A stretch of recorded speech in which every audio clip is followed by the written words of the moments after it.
الله وحده الحمد لله وحده والصلاة والسلام على من لا نبي بعده أعوذ بالله من الشيطان الرجيم بسم الله الرحمن الرحيم ألف لام ميم صاد كتاب أنزل إليك فلا يكن في صدرك حرج منه لتنذر به وذكرى للمؤمنين. یہ سورہ اعراف بھی مکی سورتوں میں سے اور مکی سورتوں کی خصوصیات آپ جانتے ہیں کہ مکی سورتوں میں زیادہ تر توحید کا بیان ہے، شرک کا رد ہے، گزشتہ قوموں کے واقعات، نبیوں کے حالات بیان کیے گئے ہیں تاکہ ایمان و عقیدے میں پختگی کے ساتھ ساتھ پیارے رسول اور ان صحابہ کو گزشتہ قوموں کے واقعات سے عزم و حوصلہ حاصل. سورہ اعراف میں اللہ تعالیٰ نے گزشتہ کئی نبیوں کے حضرت نوح، حضرت صالح، حضرت ہود، کئی نبیوں کے واقعات کو، ان کی قوموں کے واقعات کو تفصیل سے بیان کیا. اعراف یہ اونچائی اور بلندی کے معنی میں ہوتا ہے، لیکن یہاں اعراف سے مراد ایک مخصوص جگہ ہے جو جنت اور جہنم کے بیچ میں ایک جگہ ہے جسے اعراف کہا جاتا ہے، جو جنت اور جہنم کے بیچ میں رکاوٹ آڑ ہے، حجاب ہے. اس جگہ وہ لوگ ہوں گے جن کی نیکیاں اور برائیاں برابر ہو جائیں گی. نیکیوں کا پلڑا بھاری ہوگا تو جنت میں جائیں گے، نیکیوں کا پلڑا ہلکا ہو جائے گا تو جہنم میں جائیں گے. کچھ ایسے لوگ ہوں گے جن کی نیکیاں برائیاں برابر ہو جائیں گی، تو کچھ دنوں کے لیے ایسے لوگوں کو اس مخصوص جگہ پہ رکھا جائے گا جسے اصحاب الاعراف کہا جاتا ہے. ان کا تذکرہ قرآن میں خاص کر اس سورہ کے اندر بیان کیا گیا. پھر کچھ دنوں کے بعد اللہ تعالیٰ اپنی رحمت سے ان کو جنت کے اندر داخل کر دے گا، تو انہیں کو اصحاب الاعراف کہا جاتا ہے. اللہ تعالیٰ نے یہاں سورہ اعراف کی پہلی آیت میں سب سے پہلے اس بات کا تذکرہ فرمایا ہے کہ آپ کی طرف جو شریعت نازل کی گئی ہے، جو احکامات نازل کیے گئے ہیں، اس کی وجہ سے آپ تنگی میں، پریشانی میں مبتلا نہیں ہوں. آپ اپنے دل میں کوئی بوجھ محسوس نہ کریں، بلکہ دعوت کا جو طریقہ ہے، جو اسلوب ہے، آپ اس پر گامزن رہتے ہوئے، اس پر رواں دوا رہتے ہوئے اس کام میں آپ مصروف ہیں. دوسری چیز، آپ کی طرف جو شریعت بھیجی گئی ہے، یہ چیز کی وحی کی گئی ہے، آپ اس کی اتباع کریں، آپ اس کی پیروی کریں، آپ اس کو فالو کریں، اور دیگر چیزوں یا دیگر لوگوں کے طور طریقے کو آپ فالو نہ کریں، آپ ان کی اتباع پیروی نہ کریں. اللہ نے بیان کیا ہے کہ اتبعوا ما انزل الیکم من ربکم، اتباع کرو چیز کی جو نازل کی گئی ہے تمہارے رب کی طرف سے تمہاری طرف. ولا تتبعوا من دونہ اولیاء، اللہ کے علاوہ اور لوگوں کی اتباع پیروی نہ کرو. قلیلا ما تذکرون، تم کبھی نصیحت حاصل کرتے ہو. اس کے بعد اللہ تعالیٰ نے قیامتی کے حوالے سے بیان کیا ہے کہ ومن خفت موازینہ ومن ثقلت موازینہ فاولئک هم المفلحون. قیامت کے لیے نیکیاں تولی جائیں گی، نیکیوں کا وزن کیا جائے گا، تو جن کی نیکیاں بھاری بوجھل ہوں گی یہ کامیاب ہونے والے لوگ ہوں گے. اللہ نے بیان کیا والوزن یومئذ الحق، اس دن وزن کیا جانا، نیکیوں کا تولا جانا یہ برحق ہے، یہ ایسا نہیں کہ خیالی فلاح ہو کہہ دیا گیا ہے آپ کو بہلانے کچلانے یا ڈرانے کے لیے، بلکہ اس کی نیکیوں کا تولا جانا، وزن کیا جانا یہ برحق ہے، سچ ہے۔ فمن ثقلت موازینہ، تو جس کے اعمال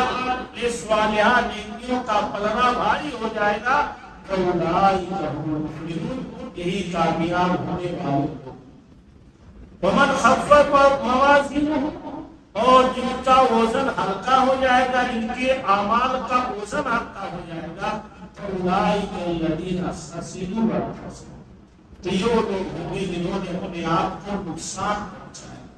دنیا میں 50 سال 60 سال 70 سال کی زندگی دی گئی تھی کہ دنیاوی ضرورتوں کی تکمیل کے ساتھ ساتھ آخرت کی تیاری کریں۔ کل کی گفتگو میں میں نے بتایا کہ دنیا متاع دنیا ساز و سامان یہ ضرورت ہے، مقصد نہیں۔ مقصد ہے آخرت تک پہنچنا، آخرت کی بہترین تیاری۔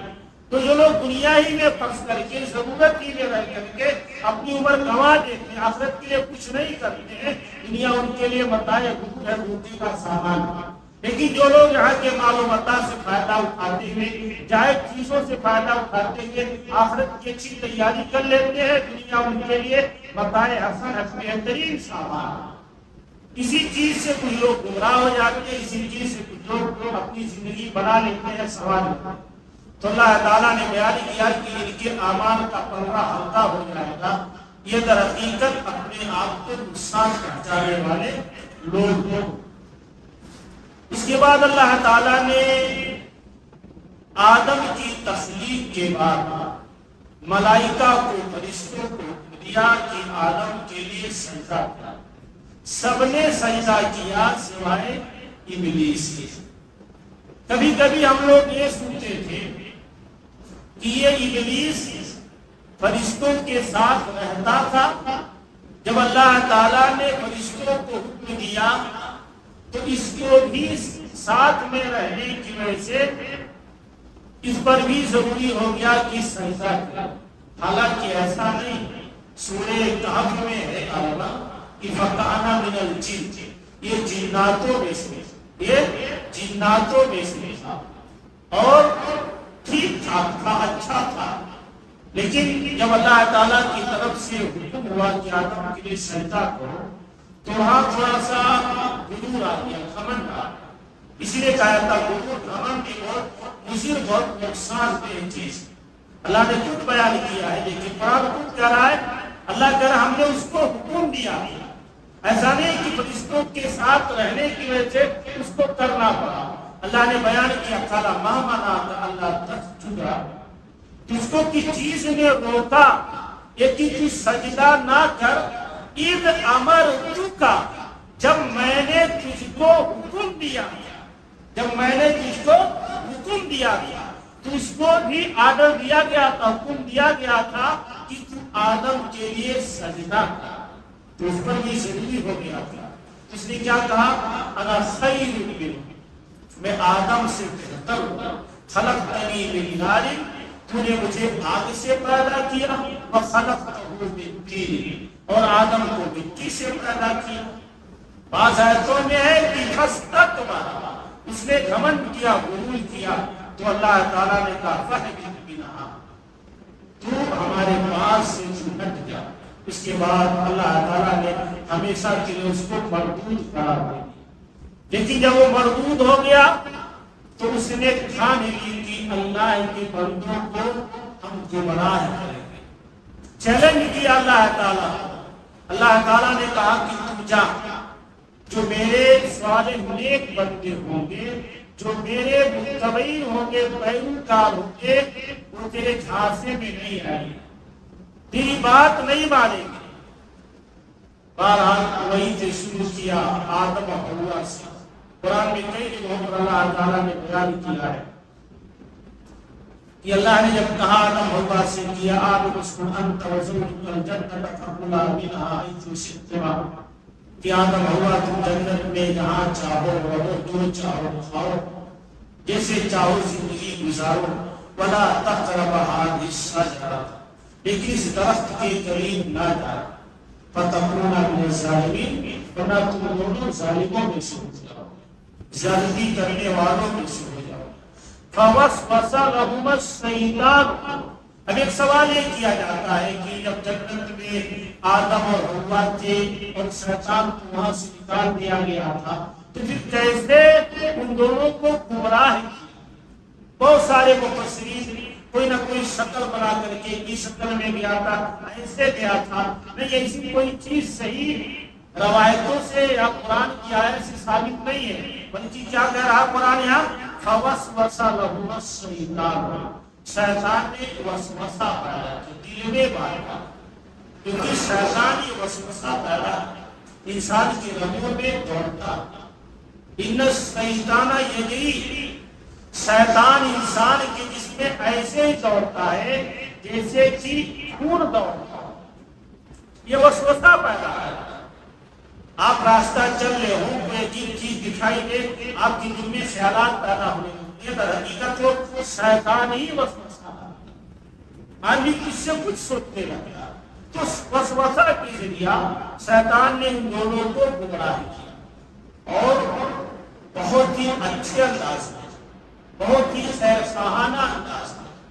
اور کبھی کبھی انسانوں میں بھی جو شیاطین ہوتے ہیں وہ بھی ہم آپ کو ایسے ہی بہتر انداز میں دھوکہ دیتے ہیں کہ اس وقت تک ہم کو خبر نہیں ہوتی جب تک کہ ہم تباہی اور بربادی کے نہانے پر نہ پہنچ جائیں۔ دیکھیے قرآن نے کہا ہے کہ جا کر کے شیطان نے ان لوگوں کو وسوسہ پیدا کیا،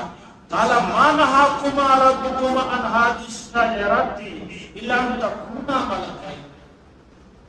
کہ اللہ نے تم دونوں کو اس درخت سے اس لیے روکا ہے کہ اگر تم کھا لو گے تو تم دونوں فرشتہ ہو جاؤ، اور اللہ نہیں چاہتا کہ تم فرشتہ ہو جاؤ۔ عجیب بات کہیں سے او تکونا من الخالدین، یا اس لیے روکا ہے کہ کہیں ایسا نہ ہو تم ہمیشہ ہمیں جنت ہی میں رہو، اللہ نہیں چاہتا ہے کہ تم دونوں جنت میں رہو، اس لیے کھانے نہیں دے رہا۔ اور کہا وَقَاسَهُمَا إِنِّي لَكُمَا لَمِنَ النَّاصِحِينَ، ان دونوں سے قسم کھائی کہ میں تم دونوں کا انتہائی خیر خواہ ہوں، ہمدرد بدی خواہ ہوں۔ فَضَلَّهُمَا بِغُرُورٍ، تو ان دونوں کی رہنمائی کی دھوکے سے فَذَاقَ الشَّجَرَةَ، تو دونوں نے درخت کو چکھ لیا۔ اب درخت کیا تھا؟ قرآن میں ضروری نہیں سمجھا اللہ نے کہ بیان کرے گندم ہے، جو ہے، کیا ہے، ایک غیر ضروری چیز تھی، اس کو اللہ تعالیٰ نے نہیں بیان کیا، اصل واقعہ بیان کیا کہ اس امتحان پر دونوں کھڑے نہیں کر سکتے۔ اب الگ سے اس کی طرح طرح کی تفسیر بیان کرنا کہ گندم کا کیا تھا، یہ مفسرین کی طرف سے جائز ہے۔ اللہ نے کہا کہ ان دونوں نے درخت کو چکھ لیا، فَبَدَتْ لَهُمَا سَوْآتُهُمَا، تو ان دونوں کے پردے ظاہر ہو گئے، بے پرد ہو گئے، جو جنتی لباس تھا وہ گر گیا، اور جلدی سے دونوں جنت کے پتے سے اپنے آپ کو ڈھانپنے لگے۔ تیسرے سے اللہ تعالیٰ نے آدم حوا اور بھی شیطان کے ذریعہ جو ان کو نقصان اٹھانا پڑا اس کا تذکرہ کیا۔ اللہ تعالیٰ ان دونوں سے ناراض ہوا، ان دونوں کو زمین پہ پھینک دیا، اور اس کے بعد برسوں تک حضرت آدم علیہ السلام اللہ تعالیٰ سے توبہ کرتے رہے، ربنا ظلمنا انفسنا وان لم تغفر لنا وترحمنا لنکونن من الخاسرین، تو اللہ تعالیٰ نے دعا قبول کی۔ تو قبول کیوں نہیں کرتا جب خود اللہ تعالیٰ نے یہ بتایا کہ اس دعا کو پڑھتے ہوئے فتلقى آدم من ربه کلمات، آدم نے اپنے رب سے کچھ کلمات سیکھے، یہی کلمات اللہ تعالیٰ نے سکھایا کہ یہ دعا پڑھتے ہوئے۔ جب خود اللہ سکھا رہا ہے تو ظاہر بات قبولیت میں کوئی شک و شبہ نہیں۔ اللہ تعالیٰ نے لوگوں کی دعا قبول کی، اس کے بعد دنیا اپنے طور پر چل پڑی۔ آگے اللہ تعالیٰ نے کچھ اور چیزوں کا تذکرہ کیا ہے جو بڑی اہم ہے کہ آدمی، خاص کر ایک مرد مومن چاہے مرد ہو یا عورت ہو، جب مسجد کی طرف جائے تو اچھے لباس میں جائے، اچھے ڈھنگ سے جائے، اس کے پہناؤ میں ہر پر نہ ہو، ناقص لباس نہ ہو۔ گرچہ یہ آیت اس زمانے میں یا اس تناظر میں نازل ہوئی ہے جب مشرکین میں سے کچھ لوگ ننگے بھی خانے کعبہ کا طواف کر لیتے تھے، ننگے چلے جاتے تھے، سفار و شرف نہیں تھی، تو تناظر میں اللہ تعالیٰ نے بیان کیا ہے کہ یا بنی آدم خذوا زینتکم عند کل مسجد، کہ بنی آدم ہر مسجد کے وقت زینت جو اپناؤ، مسجد سے مراد کئی مفسرین نے نماز میں کہ ہر نماز کے وقت زینت کو اپناؤ۔ اب زینت سے مراد کیا ہے؟ جو آدمی کا عام طور پر لباس، پورا لباس پہن کر کے جائے، اطمینان سے جائے۔ اب اسی سے ایک چیز اور ہے جو بہت ضروری بات نہیں ہے لیکن بیان کیا جاتا ہے، وہ یہ ہے کہ ہماری جماعت پر، خصوص ہمارے نوجوانوں پر یہ اعتراض ہوتا رہتا ہے کہ ہم ٹوپی نہیں، نماز کی شرائط میں سے ٹوپی تو نہیں، نماز کے لیے ٹوپی ضروری نہیں، لیکن قرآن کی اس عمومی روایت سے کہیں نہ کہیں یہ بات سمجھ میں آتی ہے کہ ٹوپی سے، عمامہ سے انسان میں تواضع پیدا ہو، کسی کی سلام کی بات نہیں، دنیا کا کوئی بھی دھارمک جگہ ہو، وقار والا جگہ ہو، سب جگہوں پر سر کو ڈھکا جاتا ہے، حتیٰ کہ بڑی بڑی یونیورسٹیوں میں دیکھیں ڈگری بھی آ رہی ہے تو ایک مخصوص طور پر اس کو ٹیگ پہنایا جاتا ہے۔ کوئی بھی دھرم ایسا نہیں، یا کوئی خاص تہوار ہو کسی خاص قوم کا تو سر کو ڈھکا جاتا ہے، تو یہ سر کا ڈھکا جانا یہ مختلف تہذیبوں سے بھی ثابت ہے، اسے وقار اور سنجیدگی کا پتہ مانا کہ نماز کی شرائط میں سے نہیں ہے، لیکن ہمارے وہ نوجوان دور ہے جس میں کہا گیا ہے کہ لقد کان لکم فی رسول اللہ اسوۃ حسنہ، اللہ کے رسول کی ایک ایک چیز ہمارے لیے اسوہ نمونہ، اللہ کے رسول صلی اللہ علیہ وسلم آپ برابر امامہ باندھتے تھے، برابر آپ امامہ باندھتے تھے، بلکہ بعض روایت میں ایسی بھی آتی ہے کہ آپ امامے کے نیچے بسا اوقات ٹوپی بھی آپ پہنتے تھے۔ بہت کم ایسا لمحہ آیا ہوگا کہ آپ بغیر سر ڈھکے رہے ہو۔ ایک آدھ روایت ایسی آتی ہے کہ آپ نماز کے لیے آئے تو آپ نے بال نچوڑا تو پانی تک رہے تھے، اس سے لازم نہیں آتا کہ بال کھلے تھے، ہو سکتا کنارے کا حصہ، کیونکہ نبی کے بال کی طرح سے تھے، وہ لمبا جمعہ اترا کبھی یہاں تک کبھی یہاں تک، بھی چوٹی کی طرح شکل میں، ہو سکتا بال بڑے رہے ہو تو آپ نے نچوڑا ہو پانی گر گیا، تو سر کا ڈھکنا ایک تواضع خاصانی میں سے ہے۔ ہم مسجد میں آئے تو وقار سنجیدگی سے آئے، سر کو ڈھک کر کے آئے، مطلب کچھ لوگ الٹا یہ کہتے ہیں کہ آپ عام حالتوں میں ٹوپی نہیں لگاتے ہو، اگر نماز کے وقت لگاؤ گے تو بدعت ہے۔ عجیب ذہنیت ہے، ہم تو اس پر خوش ہوتے ہیں کہ اور وقت میں آپ نہیں لگاتے، کم سے کم نماز کے وقت مسجد میں آتے وقت آپ لگاتے تو اچھی بات ہے، اس کو الٹا اور بدعت کرا دیا۔ قرآن کہہ رہا ہے، اللہ فرما رہا ہے کہ خذوا زینتکم عند کل مسجد، اور میں کہتا ہوں کہ قرآن ہو یا حدیث، گرچہ اس کا نزول ایک خاص پس منظر میں ہوتا ہے لیکن اس کا حکم عام ہوتا ہے۔ الاعتبار بعموم اللفظ لا بخصوص السبب، یہ قاعدہ ہے کہ اعتبار لفظ کے عموم کا ہوتا ہے، خصوص کا نہیں۔ اس لیے ہمارے لیے ضروری ہے کہ یہاں ہم ایک ایک سنتوں پر عمل کرنے کی کوشش کرتے ہیں، قرآن کی اس آیت کی روشنی میں اور نبی کے اس معمولات کی روشنی میں کہ آپ ہمیشہ سر ڈھکتے تھے، ہمیں بھی ڈھکنا چاہیے، کیونکہ نبی کی شکل و صورت سے ہماری شکل و صورت زیادہ اچھی نہیں ہو سکتی۔ آپ سر کو ڈھکتے تھے، کم سے کم نماز میں سر ڈھکنا چاہیے، اس سے وقار و سنجیدگی پیدا ہوتی ہے۔ ایک اور چیز اللہ تعالیٰ نے اسی آیت میں بیان کیا ہے کہ کلوا واشربوا ولا تسرفوا، کھاؤ پیو لیکن زیادتی نہ کرو، اسراف نہ کرو، انہ لا یحب المسرفین، اللہ اسراف کرنے والوں کو پسند نہیں کرتا۔ اسراف فضول خرچی، ہماری بہت ساری چیزوں میں فضول خرچی داخل ہے، مطلب جو کام 10 روپے میں چل جائے آپ 20 روپیہ خرچ کریں، فضول خرچی۔ دیکھیے ایسا نہیں ہے کہ اسلام آپ کو بالکل تنگ رکھنا چاہتا ہے۔ اسلام چاہتا ہے کہ معیشت پر، اقتصاد پر آپ کی گرفت و پکڑ ہو۔ ایسا نہ ہو کہ آپ کے پاس 20 روپیہ ہے، آج ہی ختم کر دیں، کل سے محتاج بن جائیں۔ کچھ آپ کے پاس ہو، اپنی ضروریات کے مطابق اپنے آپ پر، بچوں پر خرچ کریں، صدقہ خیرات کریں، لیکن لمٹ میں رہیں، اعتدال کے ساتھ۔ تو قرآن نے کہا کھاؤ پیو لیکن فضول خرچی نہ ہو، زیادتی نہ ہو، کھانے کے لیے بھی اور خرچ کرنے کے لیے، کیونکہ خرچ کرنے یعنی فضول خرچی کرنے والوں کو اللہ پسند ہی نہیں ہے۔ اب اللہ کے محبوب بننا چاہتے ہو تو لوگوں کو دکھانا چاہتے،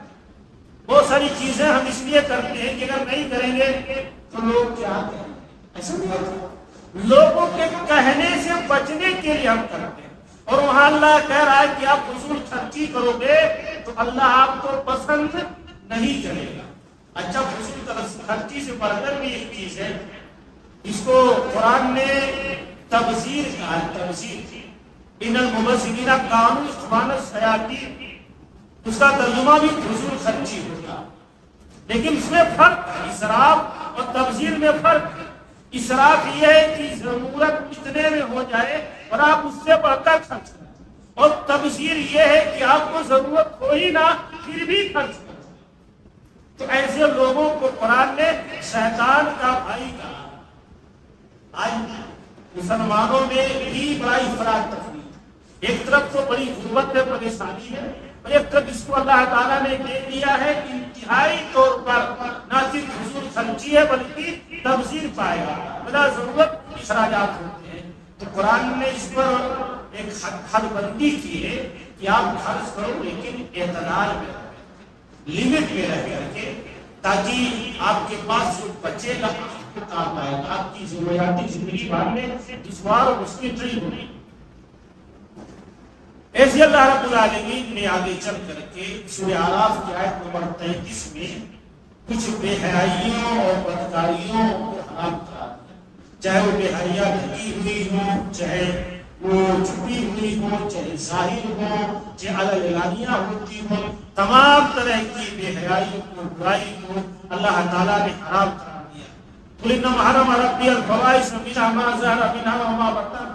اے نبی آپ کہہ دیجئے کہ میرے رب نے تمام قسم کی بے حیائیوں کو، جو ظاہر ہے جو باطن ہے، سب کو حرام قرار دیا۔ اس کے بعد اللہ تعالیٰ نے بیان کیا ہے کہ ایک مومن کے لیے ضروری ہے کہ وہ اپنے دل کو صاف و ستھرا رکھے، اپنے دل میں کسی طرح کا کینہ اور کپٹ نہ رکھے کسی کے تعلق سے۔ بلکہ صحابہ میں سے بعض کے بارے میں جب جنت کی بشارت دی گئی،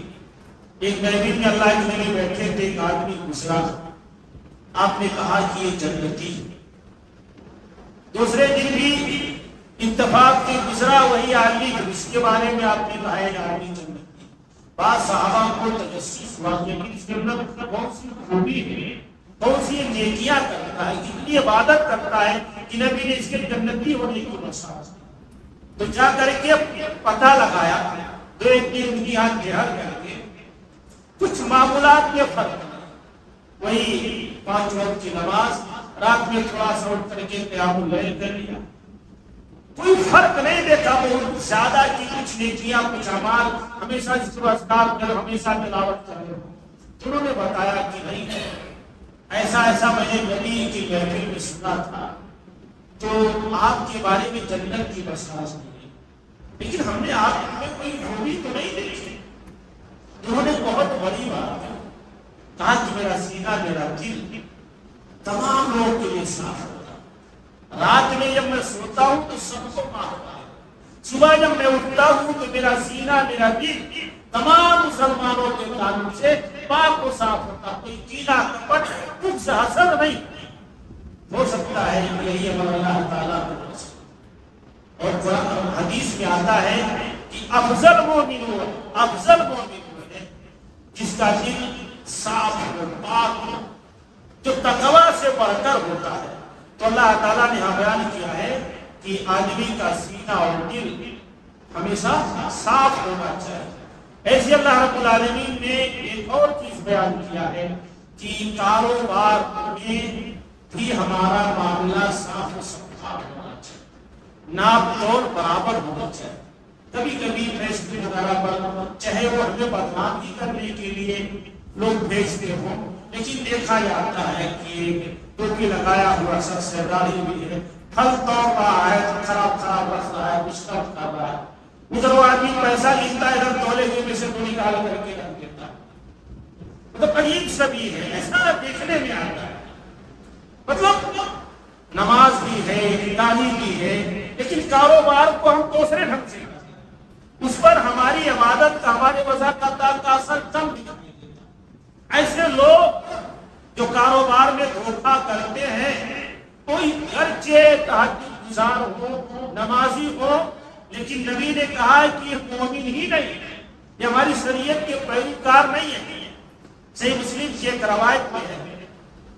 کہ ایک مرتبہ اللہ کے رسول مدینہ کے بازار میں نکلے، چلتے چلتے پتہ نہیں کیا خیال آیا کہ ادخل یدہ فیہ،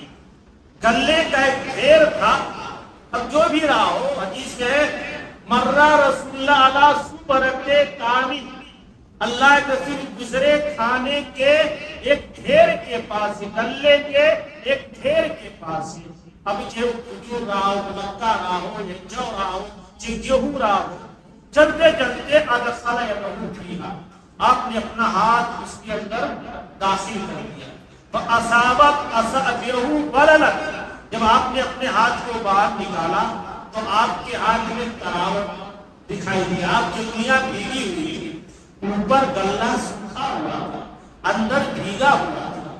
تو آپ نے کہا ما ھذا یا صاحب اللہ، اے گلے والے یہ کیا معاملہ،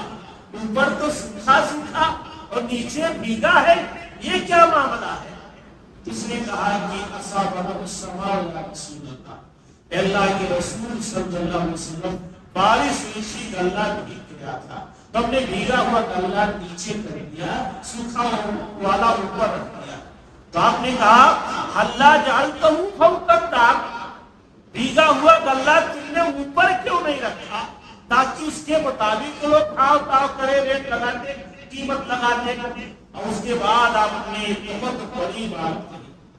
کہا من غشنا فلیس منا، جو ہم کو دھوکہ دے، جو مسلمانوں کو دھوکہ دے، جو لوگوں کو دھوکہ دے، فلیس منا، ہماری شریعت کا پیروکار نہیں، مسلمان ہی نہیں ہے۔ اسی لیے میں جب سے آیا ہوں کئی بار یہ دہرا چکا ہوں کہ ہماری عبادتوں کا اثر ہماری زندگی پر ہونا چاہیے، چاہے ہم کاروبار میں ہوں، سرکاری دفاتر میں ہوں، کسی بھی شعبوں میں ہو، یہ لگنا چاہیے کہ مسلمان ہیں۔ آج ایک فرق ہو گیا ہے، ہم مسجد میں تو دیندار ہوتے ہیں لیکن مسجد کے باہر دنیا دار ہوتا ہے۔ اسی لیے میں کہتا ہوں ہم جو کرتے ہیں یہ عبادت نہیں ہے، عادت، کیونکہ اگر یہ عبادت ہوتی وہاں بھی ہمیں ڈر و خوف پیدا ہوتا۔ تو اللہ تعالیٰ نے ہمیں بیان کیا ہے کہ اوفوا الکیل والمیزان ولا تبخسوا الناس اشیاءهم، کہ ناپ توڑ پورا پورا کرو، لوگوں کو ان کی چیزیں کم کر کے نہ۔ ہمیں لگتا ہے کہ ہم بچا لیے، ہم ہوشیار ہیں، عقل مند ہیں، اور میرا اپنا ماننا، ہم نے زندگی میں کئی بار اس کا مشاہدہ کیا ہے اور آپ بھی اس کو غور کرو۔ کبھی کبھی ہم چالاکی میں کچھ بچا لیتے ہیں، لیکن سامنے میں پر جانا پڑتا ہے، تمام کو دینا۔ اپنے شعبوں میں تو ہوشیار ہے لیکن کہیں نہ کہیں کٹ جاتا ہے، کٹتا کہ نہیں کرتا؟ مطلب بخار کٹ جاتا، بخار معمول بخار، اللہ ناراض ہوتا ہے تو بخار ہی پہ کئی ہزار خرچ ہو جاتے ہیں، اور اگر اللہ خوش ہو تو میڈیکل سے آپ ڈولو اور پتہ نہیں کیا پیراسیٹامول کالپاس کھاؤ، پورا ٹھیک ہو جاتا ہے، 2 روپے میں کام چل رہا ہے۔ اور جب اللہ پکڑنا چاہتا تو 30,000 ہوتا ہے، تو جہاں ہم بچا لیتے اس سے زیادہ ہم کو دینا پڑتا ہے۔ اور تاریخ میں، معاشرے میں بہت بار ایسا ہوا ہے کہ اللہ تعالیٰ کبھی کبھار، دیکھیے ہر چیز کو تقدیر سے نہیں تولا جاتا، کچھ چیزوں کے سبب ہم بنتے ہیں۔ میں اپنی زندگی کا ایک واقعہ آپ کو بتانا چاہوں۔ ہمارے گاؤں سے قریب ہمارا ننیال، ہمارے ماموں آئے ہوئے تھے کہ میں ان کو بائک پہ بٹھا کر کے لے گیا چھوڑنے میں نہیں آیا اور چھوڑ کر کے واپس آ رہا تھا، گاؤں دیہات کھیلا تھا، تو گاؤں کا ایک ادھر آدمی ادھر کسی تھا، مجھ کو آواز دیا تاکہ مجھے بائک پر بیٹھا لے، اور میں ہیلمٹ لگایا ہوا تھا، دیکھا تو لیکن پتا نہیں طبیعت میں کیا بات آئی، آتا سب پہلے کا واقعہ کہ کیا بیٹھا ہوں اس کو، آگے گاڑی بڑھا دیا، پھر تسلی دے لیا کہ وہ بوڑھا سوچا ہوگا کہ مولوی صاحب نے سنا نہیں ہیلمٹ لگا ہے، سنا نہیں، اور میں اسی بازار کی طرف جا رہا تھا جہاں وہ جانا چاہتا ہے، حالانکہ ننیال کے تھے، نانا ہی لگتے رہے ہوں گے، لیکن ہم نے سوچا جانے دو، گیا 2 گھنٹے بعد جب سامنے آیا تو پتا چلا کہ والد صاحب کو بخار، سچا واقعہ ہے، والد صاحب کو بخار، گیا ایک لوکل ڈاکٹر سے لیا، اچھا نہیں ہوا، پھر صبح لے گیا دکھایا تو گلوکوز سے دوا ہوا، تقریباً 14 میں سوچا کہ ہو سکتا ہے اگر میں اس آدمی کے ساتھ نیکی کر لیا ہوگا تو یہ 1400 ہمارے نہیں لگے، اب اس کو تقدیر کہہ سکتے ہو، لیکن مجھے لگا کہ ہم نے وہ نیکی نہیں کی جس کی بنیاد پر ایسا کرنا، ایسا بہت بار ہوتا ہے، آپ بھی سوچے دیکھیں، کئی سال پہلے کا واقعہ، ہمارا چھوٹا سا شہر ہے، تو میں جمعہ پڑھا لیتا ہوں، تو ہم کو لگا کہ وہاں جاؤں گا، جمعہ کا دن تھا، ابھی جمعہ پڑھاؤں گا، لوگ دیکھیں گے کہ مولوی صاحب آئے ہیں تو یہی جمعہ پڑھائیں، میں پہنچ رہا تھا شہر کی 12:15 بج رہے، دل میں خیال آیا کہ اللہ تقریر اچھی ہو جائے، لوگ دیکھیں، واقعی دل کی بات ہے، اللہ اخلاص پیدا کرے سب میں، تو تھوڑی دیر کے لیے آیا کہ ابھی لوگ سوچیں کہ مولوی صاحب آ کے تقریر کریں، میں اچھی تقریر کر لیتا ہوں، اہلیہ کو بیٹھایا تھا بائک پر، ایسے چوک پر میں مڑا، نہ ادھر سے کوئی آدمی نہ ادھر سے، ہمارے پیچھے بھی کوئی نہیں، اور ایسے پائی ایسے گھمایا، ایک بیگ میں لے کر کے گر گیا، تو 4 لوگ دوڑ کر کے آئے کہ مولوی صاحب آپ تینوں گیئر میں تھے، آپ نے گھما دیا، یا کچھ لوگوں نے کہا اگلی بریک پر آپ کا پیر پڑ گیا، یہ گھٹنا اٹھنا سب پیجامہ جامہ سب کا لگ گیا، لیکن گیا میں پہنچا، سچا بتا تو اس میں مجھے کوئی آر نہیں ہے، اس کے بعد یہ گیا اہلیہ کو دوا کھلایا ہوگا، پتا نہیں کھلایا ہوگا، بات کے گیا کہ جمعہ مسلم سے میں 2 رکعت پڑھانا تو کیوں کیا، بہت دیر تک سوچا، واقعی بہت دیر تک سوچا کہ ہوا کیسے کیوں ہوا، دل میں بات آئی کہ کہیں نہ کہیں ہمارے دل میں یہ چیز آ گئی تھی کہ میں اچھا بولتا ہوں، یا کہیں یہ ریاکاری آ گئی، تو زندگی کے ایسے بہت سارے واقعات ہوتے ہیں، ہم آپ نظر انداز کر دیتے ہیں، لیکن ہماری ناکامی کی یا ہماری ذلت کی یا ہمارے حوادث کے کہیں نہ کہیں کچھ اسباب ہوتے ہیں جس کو ہم نظر انداز کرتے ہیں، اور زندگی میں یہ کتاب شاید سے پہلے نہیں بتایا میں آپ کو، مکافات عمل ایک بہت اچھی کتاب، یہ پاکستان کی ایک رائٹر ہے، میں سمجھتا ہوں آپ نے 4 صف کو پڑھنا چاہیے، آپ یقین نہیں کرو گے، میرا 10 سال کا بچہ وہ بھی اس کتاب کو پڑھ چکا ہے، اور جتنے بچے اس کو بہت شوق سے پڑھتے ہیں، ساری کتاب نے اس میں جو کچھ دیکھا سنا ہے اس کو بیان کیا، ایک ایسے واقعات کی گھٹے کھڑے آتے سب سماج میں ہوگا، میں بلداری گیا، سیکرٹری صاحب حاجی صاحب بہت اچھے آدمی ہیں، ان کے بارے میں مجھے بڑی شکایتیں ملی، لوگ کہتے ہیں حاجی صاحب ایسے ہیں ویسے ہیں، میں بہت خلوص کے ساتھ گیا، میں آپ کے پاس ایک کتاب میں ہدیہ کرنا چاہتا ہوں، آپ سے مجھے عقیدت محبت ہے، تو بہت خوش مجھے بھی، دوسرے سال میں گیا تو 3 درجن کتاب وہاں آ چکی تھی، اتنا لوگ منگائے اتنا اس کو پڑھے، زندگی بدل دیتی ہو کتاب، مکافات عمل، ڈاکٹر عبدالغنی فاروق کر کے پروفیسر ہے پاکستان کے، ان کی ایک کتاب ہے، تو دیکھیے مکافات عمل ہے، ہم نے کیا کرتے ہیں تو اللہ دنیا میں بدلا دیتا ہے، آخرت میں تو دیتا ہی، ہم برائیاں کرتے ہیں تو دنیا میں بھی اللہ سزا دیتا ہے، آخرت میں تو دیتا ہی، مکافات عمل، آپ ہم جیسا عمل کریں گے اس کی سزا اللہ تعالیٰ ہم کو دنیا اور آخرت میں بھی دیتا رہتا ہے۔ اللہ تعالیٰ نے یہاں بیان فرمایا ہے کہ ہم دن رات کی گھڑی میں یہ معمول ہو کر کے زندگی نہ گزارے کہ اللہ کی نگاہ ہم پر نہیں، اللہ کبھی بھی کسی کو ہماری گرفت فرما سکتا ہے، کبھی بھی اللہ ہم کو پکڑ سکتا ہے۔ افامنوا مکر اللہ، جو لوگ اللہ کی تدبیر سے مامون ہے، مطمئن ہے، اللہ کی تدبیر سے، اللہ کی مال سے ہمیں مطمئن نہیں ہونا چاہیے۔ ایسے ہی ایک اور چیز سکھائی گئی ہے اس آیت کے اندر کہ ایک آدمی کو جہاں اپنی خیر و بھلائی کے لیے اپنے لیے دعا کرنا چاہیے، وہاں اپنے بھائی کے لیے بھی دعا کرنی چاہیے۔ اللہ تعالیٰ نے حضرت موسیٰ کی دعا کا تذکرہ کیا ہے کہ انہوں نے اپنے خیر و بھلائی کے ساتھ ساتھ اپنے بھائی ہارون کے خیر و بھلائی کے لیے بھی دعا کی۔ اور یہ حدیث آپ سنے ہوں گے کہ اپنے بھائی کے حق میں پیٹھ پیچھے دعا کرنا خود انسان کے حق میں بھی وہ دعا قبول ہو جائے۔ ہم اپنے بھائی کے لیے دعا کریں، اللہ ہمارے بارے میں دعا خود بخود قبول کر لیتا ہے۔ تو ہمیں اپنے ساتھ ساتھ اپنے بھائیوں کا بھی خیال رکھنا چاہیے۔ ایسے کچھ آیتوں میں اللہ تبارک تعالیٰ نے دنیا میں کافی لوگوں کا تذکرہ کیا، جو لوگ دنیا میں اللہ تعالیٰ کو بھول بیٹھے ہیں، کل قیامت کے دن اللہ تعالیٰ ان کو بھلا دے گا، ان کی نیکیاں ضائع برباد ہو جائیں گی اور اللہ کے عذاب سے وہ دوچار ہوں گے۔ ایسے اللہ رب العالمین نے آگے چل کے سورہ اعراف میں آیت نمبر 179 میں بیان کیا ہے کہ دنیا میں بہت سے لوگ ہیں، لہم قلوب لا یفقہون بہا، دل تو ہے لیکن سمجھتے نہیں، دنیا کی باتیں، کاروبار کی باتیں، اپنے فائدے کی بات سمجھتے ہیں، لیکن جب دین کی بات آتی ہے کہتے ہم چاہیے، ہم چاہیے، دین کے بارے میں کچھ نہیں سمجھنے کی کوشش کرتے۔ آنکھیں ہیں،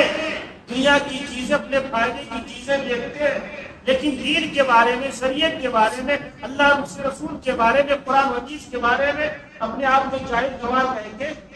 بچنے کی کوشش کرتے ہیں۔ اللہ نے کہا کہ ان کے پاس کان ہے لیکن سنتے ہیں، دنیا کی باتیں سنتے ہیں، شریعت کی باتیں نہیں سنتے۔ ایسے لوگ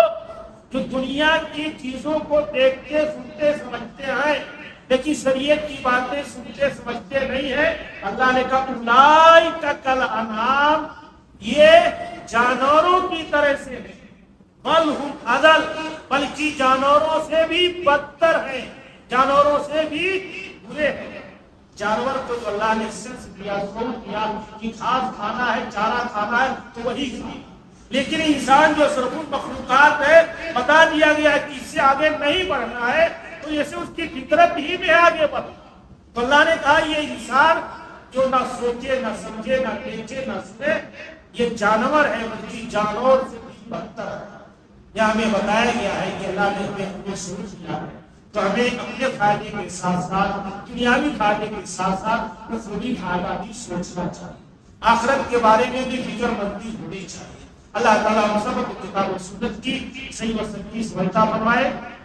اور کتاب و سنت کی روشنی میں ہمیں زندگی گزارنے کی توفیق عطا فرمائے۔ الہی ہم تمام لوگوں کو ہر کسی کے عمل صالح کی توفیق دے، ہر قسم کے شر خدا سے سب کو محفوظ، جب تک دنیا میں اسی طرح کی مالچلا پر اسی طرح جمارہ خاتمہ ہوتی ایمان اسلام کو آمین۔ السلام علیکم ورحمۃ اللہ۔